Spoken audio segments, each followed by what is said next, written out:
As a maker, you've probably been told, just follow your passion and the money will come. I'm here to tell you that that's complete BS. In fact, if you took that advice, your passion might be the very thing that's killing your business. I know this because I lived it. I poured my heart into making things that I loved the most, and for a long time I couldn't figure out why my bank account felt like it was on life support. I'm going to share some of the hard lessons I learned when passion led me down the wrong path, and how I finally turned my business around to make it actually work. So, if you're a maker and your business feels like it's running on dreams held together with duct tape, stick around because this advice might just save it. I want to start this video with a relatable story here when my passion really impacted my business. About 14 years ago, I used to fly radio-controlled airplanes, and the flying wasn't really that interesting to me. What was interesting was taking an idea, turning it into a design, and making a kit that I could assemble and create my own airplane. I would then take that to my club and I would fly it, and people would be kind of interested with it. So I thought, this is great. I'm going to start making these kits and selling them, and everybody's going to want them. So I made a bunch. No one wanted them. I thought something was wrong with my design, so my passion got hold of things, and I made another design and another design and another design. No one was buying these things. So in the end, I began to hate the fact that my passion was just costing me a whole bunch of money designing things and creating things that no one wanted. So I gave it up. I gave up flying, I gave up designing airplanes, I gave it all up. And that's when I really understood how my passion was destroying my business. And what I want to do for the rest of this video is talk about 2 or 3 steps here that you can take, at least understand on why your passion might be trying to destroy your business and what you can do about it. So with that, let's get going. And let's start by talking about one of the biggest traps I see makers fall into when they're running a business. And yeah, I'm guilty of it too. It's called passion first thinking. Now, don't get me wrong. Passion is awesome. It's what gets us up in the morning and headed to our workshop. It's why we stay up too late tweaking designs, and why we're posting our 5th Instagram reel of the day. But passion has a dark side. It can totally blind you from what actually works in a business. Here's what I mean. When you're too focused on what you love making, it's really easy to ignore what other people actually want. You start designing for yourself, not your customers, and suddenly you're sitting on a shelf full of beautifully handcrafted products that nobody's actually buying. Ask me how I know. I used to tell myself, if I just keep making what I love, the right people are eventually going to find it. That sounds nice until you look at your Etsy cart and it's a ghost town, and your friends are the only ones liking your launch posts. Passion feels good, but it doesn't pay the bills. The truth is, your passion needs a purpose. If it's not solving a problem, hitting a trend, or connecting with what people actually are looking for, then you're working way harder than you need to. So if your business is feeling stuck, ask yourself, am I making what I want to make or what people actually want to buy? This one question, when I answered it, changed everything for me. When you make this shift to be more purpose-driven, things are going to turn around. You're going to stop letting passion be the driver of your business, and you're going to start using it as the fuel for your business.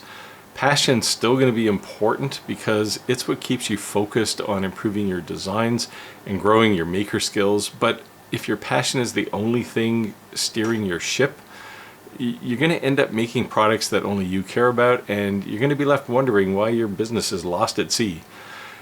You need to take the time to realize and understand the risks that are involved here and things that you need to change so you can succeed.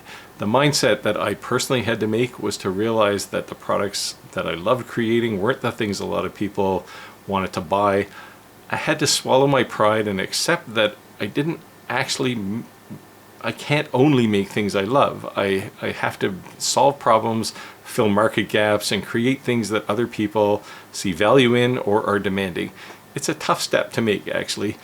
But guess what? It doesn't have to mean that you're selling out or that you're making things that you hate. It just means that you're finding overlap where your skills and passions meet and address real issues that your customer has and is willing to pay you to solve.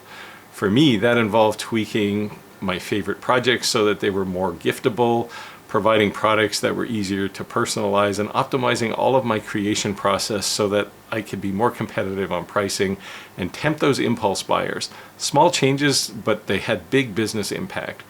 That's what purpose-driven design looks like. You're still working on things you enjoy, but you're always doing everything with the customer in mind.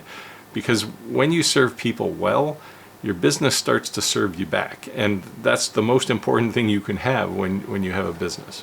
All right, we've talked about making that mind shift to help realign your passion. Now let's get into some concrete steps here to fix this, because it's one thing to know your passion's misaligned. It's another completely to fix it without totally killing your creativity. So first up, validate before you build. I used to get these great ideas and then I dive into full production, only then to ask myself, wait, is anybody actually going to buy this? These days I test early, and that might mean sharing a design mock-up with a customer to vet it, listing a single prototype of something for sale, or even just showing it to the entire customer list I have and asking, would you buy this? And if so, what would you pay for it? You don't need a full product line to get feedback. You just need a pulse check before you spend hours and hours and many dollars on something that feels good, but it flops. Next, listen more than you talk. Customer feedback is free marketing. So if people keep asking you, hey, this is great, but can you make it a different size? Then make it a different size. And if your other offerings are selling out while your passion project sits untouched, maybe it's time to pivot. Now, speaking of pivoting, small shifts matter. You don't have to abandon your creative soul here. You just, maybe you love making intricate wood art, but the market wants gifts under $40. That's cool. So scale it down and simplify the process, maybe find some more cost-effective material, and boom, you're suddenly still creating what you love, but now you're doing it in a way that actually sells. The bottom line here is you don't have to choose between your passion and your profit.